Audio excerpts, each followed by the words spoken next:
Hello friends, welcome to science magnet. दोस्तों, projection and views के part number 2 में आपका स्वागत है और इसमें ये पूरा आपका हो जाएगा। पिछली क्लास में मैंने आपको बताया first angle projection, third angle projection, है ना।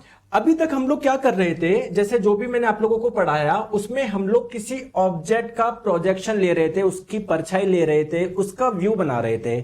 अब क्या होगा, जैसे मान लो मैं आपको बोलूं कि मेरे पास में ये सिंपल एक लाइन है, रेखा है।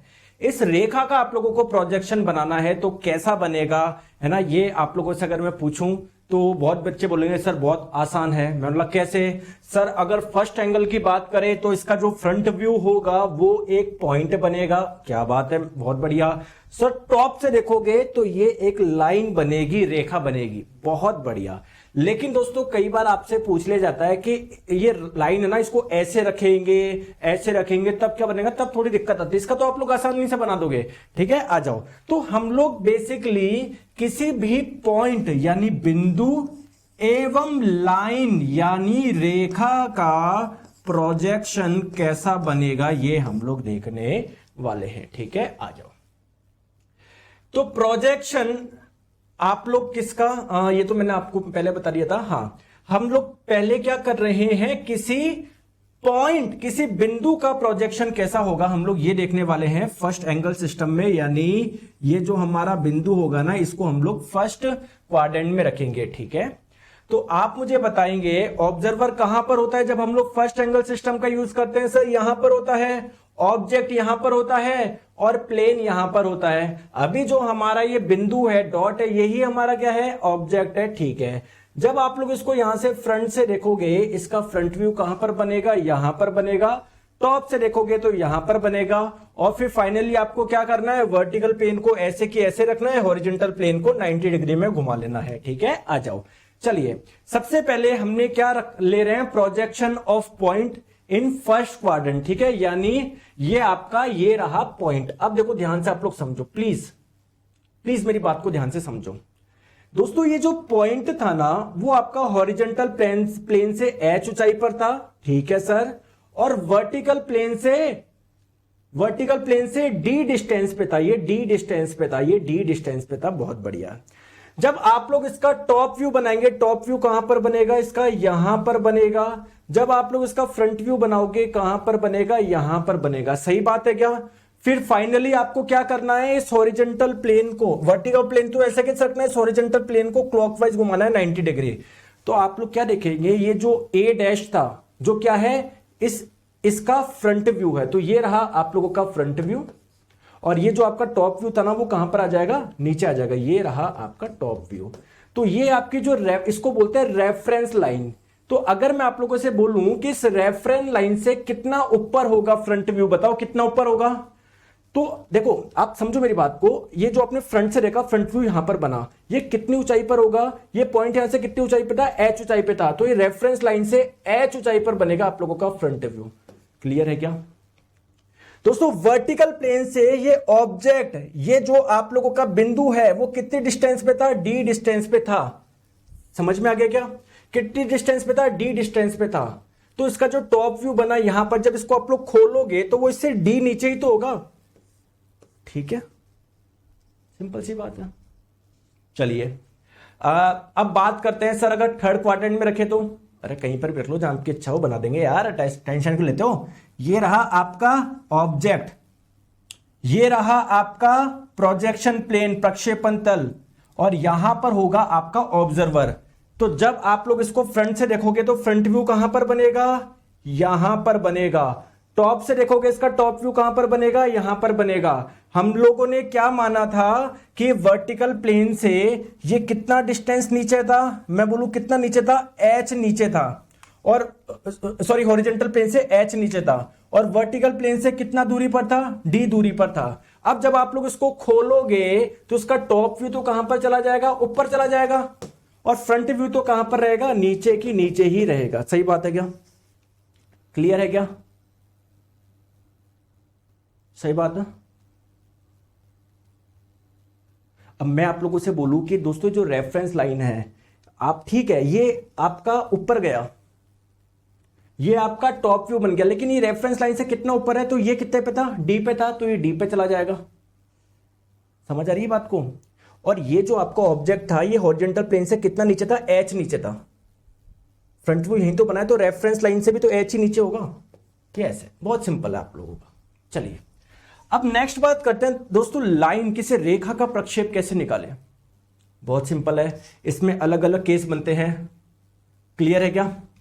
जैसे पहले हम लोग क्या निकाल रहे हैं, projection of a line kept perpendicular to horizontal plane and parallel to vertical plane. इसका मतलब क्या है, अगर कोई लाइन, ये रही हमारी लाइन, ये रही हमारी रेखा, अगर कोई रेखा वर्टिकल प्लेन के ऊर्ध्वाधर तल के तो पैरेलल है, समांतर है, और हॉरिजॉन्टल प्लेन के जस्ट परपेंडिकुलर है कोई रेखा, तो इसका प्रोजेक्शन कैसे बनेगा ये हमको देखना है। ठीक है, चलो देखो, जब आप लोग इसको फ्रंट से देखोगे, इसका फ्रंट व्यू यहां पर बनेगा, फ्रंट व्यू यहां पर बनेगा। बताओ दोस्तों, इस फ्रंट व्यू की लंबाई कितनी होगी? अगर इसकी लेंथ को आपने टीएल माना है, ट्रू लेंथ, इसकी जो सच्ची लंबाई है 1 सेंटीमीटर 2 सेंटीमीटर, तो उसके फ्रंट व्यू पे जो आपको लंबाई मिलेगी उतनी ही मिलेगी ना, छोटी और बड़ी तो नहीं मिलेगी। बिल्कुल सही बात है। जब आप लोग टॉप से देखोगे, तो टॉप से देखने पे टॉप व्यू जो बनेगा ना, वो केवल और केवल क्या बनेगा, एक पॉइंट बनेगा। अब आपको क्या करना है, सर इसको खोल लो। जब आप लोग इसको खोल लोगे तो ये आपका फ्रंट व्यू तो ऊपर चला जाएगा। भाई ये तो ऐसे कैसे था, ऊपर था। ये आपका जो टॉप व्यू है वो कहां पर आ जाएगा, नीचे आ जाएगा। और टॉप व्यू क्या है, जस्ट सर एक पॉइंट है, जबकि फ्रंट व्यू क्या है, एक लाइन है, एक रेखा है। समझ गए बात को? ये सिंपल सी चीज है। नेक्स्ट केस हम लोग क्या लेते हैं, अब आप लोगों ने एक लाइन है, अब एक लाइन है जो आपने क्या करा है, ये आपके पास में एक लाइन है जो ये जो हॉरिजॉन्टल प्लेन है ना, क्षैतिज तल जस्ट इसके पैरेलल रखी है। बहुत बढ़िया, बहुत बढ़िया। लेकिन जो वर्टिकल प्लेन है ना, इसके परपेंडिकुलर है, इसके लंबवत है। बहुत बढ़िया। जब आप इसको टॉप से देखोगे तो इसका ये बन गया टॉप व्यू। दोस्तों मुझे एक चीज बताओ, इसके टॉप व्यू की लंबाई कितनी होगी? जितनी इसकी लंबाई थी उतनी ही होगी ना। बिल्कुल। फ्रंट से देखोगे तो इसका फ्रंट व्यू क्या बनेगा इस लाइन का? अरे यार ये कोई लाइन है, जब इसको फ्रंट से देखोगे पॉइंट ही तो नजर आएगा आपको, तो इसका फ्रंट व्यू क्या बनेगा, एक पॉइंट बनेगा। अब आपको क्या करना है, वर्टिकल प्लेन को ऐसे कैसे रखना है, हॉरिजॉन्टल प्लेन को खोलना है। तो इसका जो फ्रंट व्यू जो था वो तो ऊपर रहेगा, और क्या रहेगा, जो आपने टॉप से जो बनाया था वो नीचे आ जाएगा। लेकिन टॉप व्यू नीचे तो है, लेकिन टॉप व्यू में आपको पूरी की पूरी एक लाइन मिल रही है, फ्रंट व्यू में आपको क्या मिल रहा है, एक पॉइंट मिल रहा है। आई बात समझ में? आई बात समझ में? सर एग्जाम में क्वेश्चन कैसे पूछा जाता है? एग्जाम में कुछ भी नहीं पूछा जाएगा। आप लोगों से बोला जाएगा अगर किसी लाइन का प्रोजेक्शन लिया जाए फर्स्ट एंगल में, तो मुझे बताओ उसका फ्रंट व्यू कैसा मिलेगा। एक पॉइंट मिलेगा, एक छोटी रेखा मिलेगी, एक बड़ी रेखा मिलेगी, क्या मिलेगा? जस्ट दोस्तों एक पॉइंट मिलेगा। टॉप व्यू क्या मिलेगा? एक रेखा मिलेगी, छोटी या बड़ी सर? उसी आकार की, समान आकार की। चलिए बहुत बढ़िया, ठीक है। नेक्स्ट केस लेते हैं। अब हमने लाइन को पैरेलल रख दिया, हॉरिजॉन्टल प्लेन और वर्टिकल प्लेन दोनों के पैरेलल। जैसे देखो ये रही लाइन, ये रहा आपका हॉरिजॉन्टल प्लेन क्षैतिज तल, इसके भी पैरेलल है। ये रहा वर्टिकल प्लेन ऊर्ध्वाधर, इसके भी पैरेलल है। ये रही आपकी लाइन, इसकी कुछ लंबाई मान लो आप 1 सेंटीमीटर 2 सेंटीमीटर कुछ भी। जब फ्रंट से देखोगे तो इसका ये बन गया, इसका क्या बन गया, फ्रंट व्यू। टॉप से देखोगे तो ये बन गया इसका टॉप व्यू। दोस्तों फ्रंट से देखोगे ये लाइन बन रही है, इसकी लंबाई छोटी होगी, बड़ी सर वही होगी। टॉप से देखोगे तब इसकी जो लंबाई लाइन तो बन रही है, लेकिन इसकी लंबाई ज्यादा होगी कम होगी सर? वही होगी। अब आपको क्या करना है, हॉरिजॉन्टल प्लेन को, भाई वर्टिकल प्लेन को ऐसे कैसे रखना है, हॉरिजॉन्टल प्लेन को घुमाना है। तो जब हॉरिजॉन्टल प्लेन को घुमाओगे तो इसका जो टॉप व्यू था वो नीचे आ जाएगा। क्लियर? फ्रंट व्यू रह जाएगा आप लोगों को। ये रहा आपका फ्रंट व्यू। दोनों की लंबाई क्या है, वही है ट्रू लेंथ, जितनी एक्चुअल में लेंथ थी ना इस रेखा की वही है। आई होप आप लोग आराम से कर सकते हो, कोई दिक्कत ही नहीं है यार। अब जैसे मानो अब आपने एक लाइन है जो हॉरिजॉन्टल प्लेन से कुछ इंक्लाइंड रख दी और वर्टिकल प्लेन के पैरेलल रख दी। जैसे देखो ये रही, ये आपका हॉरिजॉन्टल प्लेन है, जस्ट इसके पैरेलल में नहीं रखे, से कुछ पैरेलल कुछ एंगल पे रख दी। देखो ये रही, लेकिन जो आपका वर्टिकल प्लेन है ना, जस्ट इसके पैरेलल में, समांतर में, क्या होगा, इसकी कुछ लंबाई है 2 सेंटीमीटर 4 सेंटीमीटर। जब टॉप से देखोगे इसका टॉप व्यू क्या बनेगा, एक लाइन बनेगी, लेकिन दोस्तों छोटी बनेगी, वो ध्यान रखना, आप देख भी पा रहे होंगे। फ्रंट व्यू से, फ्रंट से देखोगे क्या बनेगा, यहां पर भी लाइन बनेगी, लेकिन उसी लेंथ की बनेगी, वही ट्रू लेंथ, सत्य लंबाई, जो इसकी एक्चुअल में लंबाई थी वही बनेगी। क्लियर। अब आपको क्या करना है, इसको ऐसे घुमाना है हॉरिजॉन्टल प्लेन को। जब आप लोग घुमाओगे तो क्या मिलेगा, ये तो था आपका फ्रंट व्यू, और ये जो टॉप से जो मिला आपका, ये रहा आपका टॉप व्यू, लेकिन इसकी लंबाई क्या होगी, कम होगी। इसकी लंबाई तो उतनी ही मिलेगी जितनी होती। तो आई होप आप लोग कर सकते हो, मतलब कोई वो नहीं है, एक्चुअल में कभी पूछता नहीं है, लेकिन फिर भी पूछ ले तो आप लोगों को ये आना चाहिए। ठीक है, आ जाओ आ जाओ। अब हम लोग बात करते हैं, मैंने आपको स्टार्टिंग में बताया था प्रोजेक्शन आपके दो टाइप के होते हैं, एक पिक्टोरियल और एक ऑर्थोग्राफिक। दोस्तों मैक्सिमम क्वेश्चन आपके ऑर्थोग्राफिक से ही आते हैं, वो हम लोग पूरा कर चुके हैं। अब समझते हैं सर ये पिक्टोरियल प्रोजेक्शन क्या है, और इसके भी सर अलग अलग टाइप होता है। सर ये समझाओ ना क्या है पिक्टोरियल। थोड़ा सा मैंने समझाया था ना आपको कि एक्चुअली में ये 3D प्रोजेक्शन बनाता है, 3D व्यू बनाता है इस टाइप का, जबकि ऑर्थोग्राफिक आपको पता है 2D इमेज बना रहा था। ठीक है दोस्तों, पिक्टोरियल प्रोजेक्शन जो होता है ना आप लोगों का, बेसिकली क्या है, जैसे मान लो आपने कोई ऑब्जेक्ट था उसका पिक्टोरियल प्रोजेक्शन ऐसा बनाया, या पिक्टोरियल व्यू ऐसा बना उसका, तो एक 3D देख रहे हो ना आप लोग, पूरा 3D जैसा लग रहा है, इसकी लंबाई भी दिख रही है, चौड़ाई भी दिख रही है, ऊंचाई भी दिख रही है। वही अगर उसी ऑब्जेक्ट का जब आपने ऑर्थोग्राफिक प्रोजेक्शन बनाया तो देखो ऐसा बना, टॉप व्यू ऐसा, फ्रंट व्यू ऐसा, साइड व्यू ऐसा, समझ में आ रहा है। तो एक ही व्यू में अगर बहुत कुछ चीजें नजर आ जाए तो आपका कहलाता है पिक्टोरियल प्रोजेक्शन कहलाता है आप लोगों का। ठीक है दोस्तों, पिक्टोरियल प्रोजेक्शन भी 3 टाइप का होता है, ध्यान से समझिएगा। एक होता है आप लोगों का एक्सोनोमेट्रिक, एक होता है आप लोगों का ऑब्लिक, और एक होता है आपका पर्सपेक्टिव। सर ये क्या है, समझ ही नहीं आता। कोई बात नहीं, मैं समझो, बहुत बेवकूफ वाली चीज है जो मैं समझा रहा हूं, बस उस पर ध्यान दो। क्वेश्चन तो वैसे आपका बनना है, पिछली बार 2 क्वेश्चन आए थे, सारे के सारे आपके ये ऑर्थोग्राफिक प्रोजेक्शन क्या आते हैं। चलो पहले समझते हैं सर ये एक्सोनोमेट्रिक प्रोजेक्शन क्या है। दोस्तों ये एक प्रकार का पिक्टोरियल प्रोजेक्शन है, यानी उसके तीनों फेस एक ही व्यू में आप लोगों को दिख जाएंगे। ठीक है, और दोस्तों तीनों फेस अगर पिक्चर प्लेन से कुछ झुकाव पे होते हैं ना, उसे एक्सोनोमेट्रिक प्रोजेक्शन बोलते हैं। सर इसका मतलब समझ में नहीं आया। देखो पिक्चर प्लेन क्या है या प्रोजेक्शन प्लेन क्या है, ऑब्जेक्ट का जिस प्लेन पे, जिस तल पे आप लोग प्रोजेक्शन ले रहे हो, परछाई ले रहे हो, व्यू ले रहे हो, उसको आप लोग बोलोगे पिक्चर प्लेन।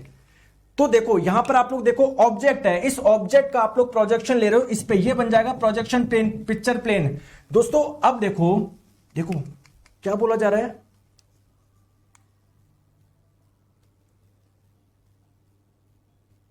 एक और प्रोजेक्शन के तीनों फेसेस पिक्चर प्लेन से कुछ झुकाव पर हो। देखो ये मान लो इसकी ये एक फेस है, ये दूसरी फेस है, ये तीसरी फेस है, ये सारे के सारी ही क्या पिक्चर प्लेन इससे कुछ झुकाव पे है क्या, इसके पैरेलल नहीं है। कोई सी भी फेस आप लोग देख लो, कुछ ना कुछ झुकाव पे है। तो ये वाला प्रोजेक्शन आपका कहलाएगा एक्सोनोमेट्रिक प्रोजेक्शन। सिंपल सी बात है दोस्तों। ये एक्सोनोमेट्रिक प्रोजेक्शन भी 3 प्रकार का होता है। एक होता है आइसोमेट्रिक, बस ये ध्यान से समझना है। एक होता है डायमेट्रिक और एक होता है ट्राइमेट्रिक। सर इनमें डिफरेंस क्या है? आइसोमेट्रिक को बोलते हैं सममितीय। देखो आप समझो मेरी बात को, जैसे आपने यहां पर क्या देखा, इस ऑब्जेक्ट का आपने प्रोजेक्शन बनाया। अब इसमें भी दोस्तों अलग अलग केस हो सकते हैं। सर कैसे अलग अलग केस हो सकते हैं, आइए मैं आपको बताता हूं। जैसे जो आपने प्रोजेक्शन बनाया, अगर ये बात देखो, यहां पर क्या है, मेरी बात को ध्यान से समझना। अगर इसके भाई आपने ये आप लोग ये देख पा रहे हो रेड आउटलाइन से, जो भी देख पा रहे हो, ये जो है ये क्या है, एक प्रोजेक्शन है। अगर प्रोजेक्शन प्लेन से, जिस प्लेन पे आपने बनाया, देखो यहां पर आप देखो यार, ये इस प्लेन पे तो बनाया है, ये प्लेन है ना, इस पे आपने ये प्रोजेक्शन बनाया है। किसका बनाया? इस ऑब्जेक्ट का बनाया। आप मुझे ये बताओ कि ये जो प्लेन है, क्या ये कुछ एंगल पे है क्या इस ऑब्जेक्ट के सारी सरफेस से? बिल्कुल, इसीलिए हम लोग इसको एक्सोनोमेट्रिक बोल रहे हैं। एक्सोनोमेट्रिक 3 प्रकार के होते हैं। देखिए पहला है आइसोमेट्रिक। दोस्तों आइसोमेट्रिक में क्या होता है, जैसे मान लो कोई ऑब्जेक्ट है उसका प्रोजेक्शन आइसोमेट्रिक बनाया तो क्या फर्क है, किसी ऑब्जेक्ट का प्रोजेक्शन डायमेट्रिक बनाया तो क्या फर्क है, किसी ऑब्जेक्ट का ट्राइमेट्रिक बनाया तो क्या फर्क है। दोस्तों आइसोमेट्रिक प्रोजेक्शन में ध्यान से आप लोग समझिएगा, ये जो एंगल होता है ना, ये वाला एंगल, ये जो एंगल होता है ना, इस एंगल को ए मान लिया, इसको बी मान लिया, ये आपका कितना होता है 30 डिग्री होता है, पहली इंपॉर्टेंट चीज। दूसरी इंपॉर्टेंट चीज क्या है, इसकी जितनी भी साइड्स होती है, साइड का मतलब क्या है, ये वाली ले लो, चाहे आप लोग ये वाली ले लो, चाहे आप लोग ये वाली ले लो, है ना, यानी ए बी ले लो या ए सी ले लो या ए डी ले लो, ये क्या है सब बराबर होती है आइसोमेट्रिक प्रोजेक्शन में। क्या बात है सर, अच्छे से समझ में आ गया। दोस्तों डायमेट्रिक में क्या होता है, ये दोनों एंगल समान तो होते हैं लेकिन 30 डिग्री नहीं होते हैं। साथ में क्या होती है, दो भुजा तो बराबर होती है, तीनों भुजा बराबर नहीं होती है। जैसे आप लोग यहां पर देख पा रहे हो, ये और ये तो बराबर देख पा रहे हो, ये बराबर नहीं है, ये थोड़ी अलग है, ठीक है। जैसे मैंने आपको बोल दिया, इसमें देखो आप लोग, ये ए बी और ए सी तो बराबर है, लेकिन हो सकता है दोस्तों ये बराबर नहीं होगी। तो अगर दो साइड बराबर है तो उसको बोलते हैं डायमेट्रिक, अगर तीनों है तो उसको बोलेंगे आइसोमेट्रिक, बस यही डिफरेंस है। ट्राइमेट्रिक में तीनों ही समान नहीं होगी, ना तीनों भुजा समान होगी और ना ही ये दो एंगल समान होंगे, क्योंकि दोस्तों एंगल समान नहीं तो सिमेट्री बैठेगी नहीं, अपने हिसाब से वो नहीं बैठेगी, आपकी साइड समान नहीं होगी, ठीक है। तो ये छोटा सा डिफरेंस है, ये आप लोग को ध्यान रखना है। बहुत बढ़िया। नेक्स्ट हम लोग बात करते हैं, लेकिन आपको बस ये ध्यान रखना है, आइसोमेट्रिक प्रोजेक्शन बोला जाता है क्या, साइड कितनी बराबर होती है, कितनी होती है, तीनों साइड बराबर होती है। जो भी आपने प्रोजेक्शन बनाया ना उसकी तीनों साइड बराबर होती है, क्लियर। दोस्तों एक बार क्वेश्चन पूछा गया था पिछली बार, ये आइसोमेट्रिक प्रोजेक्शन में जो तीन एक्सिस होते हैं ना, ये वाले, वो बेसिकली इसकी बात कर रहे थे, वो कितने डिग्री से सेपरेट होते हैं। तो ये 120 120 120 आपका आंसर होगा, ठीक है ना। आप इस वाले एंगल को मत समझ लेना, वो ये पूछना चाह रहा था कि किसी आइसोमेट्रिक प्रोजेक्शन में ये जो तीन आपके एक्सिस होते हैं ना, वो कितने डिग्री से सेपरेट होते हैं, वो आप लोगों के 120 डिग्री से सेपरेट होता है, ठीक है। नेक्स्ट बात करते हैं ऑब्लिक प्रोजेक्शन। मैंने अभी अभी आपको बताया था पिक्टोरियल प्रोजेक्शन तीन टाइप के होते हैं, एक्सोनोमेट्रिक, ऑब्लिक और पर्सपेक्टिव। एक्सोनोमेट्रिक हमने समझा, ऑब्लिक प्रोजेक्शन आप लोगों का ये रहा। ऑब्लिक प्रोजेक्शन एक प्रकार का पिक्टोरियल प्रोजेक्शन ही है, बस इसमें क्या होता है, एक छोटा सा डिफरेंस होता है कि ये आपका ऑब्जेक्ट था, आपने बनाया इसका प्रोजेक्शन। देखो एक 3D है ना, पिक्टोरियल है ना, ठीक है। देखो इसमें क्या होता है, ऑब्जेक्ट जो पिक्चर प्लेन होता है ना, जिस पे आपको प्रोजेक्शन लेना है, जो प्रोजेक्शन प्लेन होता है ना, उसकी एक साइड और ऑब्जेक्ट की एक साइड क्या होती है, पैरेलल होती है। जैसे आप लोग देख लो ऑब्जेक्ट की, देखो ये वाली साइड और ये आपका ये जो पिक्चर प्लेन है, जो प्रोजेक्शन प्लेन है, दोनों पैरेलल है ना, ठीक है। और दोस्तों एक साइड फेस होती है ना, पिक्चर प्लेन के साथ में 45 डिग्री पे होती है। जैसे मान लो इसकी एक साइड की एक फेस है, ये पिक्चर से थोड़ी से कुछ एंगल पे 45 डिग्री पे, ठीक है। तो ये डिफरेंस होता है, बस आप लोग ध्यान रखिएगा। नेक्स्ट है आप लोगों का पर्सपेक्टिव। दोस्तों पर्सपेक्टिव में क्या होता है, ये आपका ऑब्जेक्ट था, आपने इसकी क्या बनाई, यहां पर प्रोजेक्शन बनाया, ठीक है। तो इसमें क्या होते हैं कि जब हम लोग ऑब्जेक्ट की पिक्चर प्लेन पे प्रोजेक्शन लेते हैं तो उस समय सारे प्रोजेक्शन पिक्चर प्लेन से होती है, एक बिंदु पर आकर मिले, उस पर्सपेक्टिव बोलते हैं, और हमें ऑब्जेक्ट छोटा दिखाई देता है। इस वाले में आपका ये जो होगा ना, हम लोगों को छोटा दिखाई देता है, जो आप लोग का प्रोजेक्शन बन रहा है छोटा, क्योंकि ऑब्जेक्ट से जो लाइन आती है ना वो कन्वर्जिंग हम लोग लेते हैं, तो जो प्रोजेक्शन बनता है वो छोटा दिखाई देता है। दोस्तों 80 से 90% क्वेश्चन आपके ऑर्थोग्राफिक प्रोजेक्शन से आएंगे। आइए पिछली बार क्या क्वेश्चन आया मैं आपको बताता हूं, ठीक है। चलो इसका बताओ। When using an isometric view line up drawing along that is separated by, ये मैंने आपको बता दिया 120 डिग्री वाला भी, ठीक है। नेक्स्ट है dash view is an orthographic view that is projected on any plane that the frontal horizontal profile plane. मैंने आपको क्या बताया था पिछली क्लास में कि यार कई बार है ना, ऑब्जेक्ट ऐसा होता है जिसको ढंग से दर्शाने के लिए हम लोग उसका top view, front view, side view इतने काफी नहीं होते हैं। मतलब हॉरिजॉन्टल प्लेन, वर्टिकल प्लेन और प्रोफाइल प्लेन से काम नहीं बनता, एक अलग प्लेन लेना पड़ता है जिसको आप लोग बोलते हैं ऑक्सिलरी प्लेन, ठीक है। तो ऑक्सिलरी व्यू में ऐसा किया जाता है, एक प्लेन और लिया जाता है ऑक्सिलरी प्लेन, ठीक है। कितने ले सकते हो, कितने भी ले लो सर, अनंत ले लो। तो देखो ये दो क्वेश्चन आप लोगों से पूछे गए थे और फालतू में इतने हवा बना रखे आप लोगों ने, ठीक है। तो इन दो से आप लोगों का पूरा प्रोजेक्शन एंड व्यू आप लोगों का कंप्लीट हो गया है। दोस्तों बहुत बहुत धन्यवाद, थैंक यू सो मच। इन दोनों की पीडीएफ आप लोगों को मिल ही चुकी है, बस इसके अलावा कुछ मत पढ़ो वरना कंफ्यूज होते रहोगे, मैंने आपका बिल्कुल शानदार तरीके से आपको ये चीज करवाई है आपको। ठीक है दोस्तों, थैंक यू सो मच।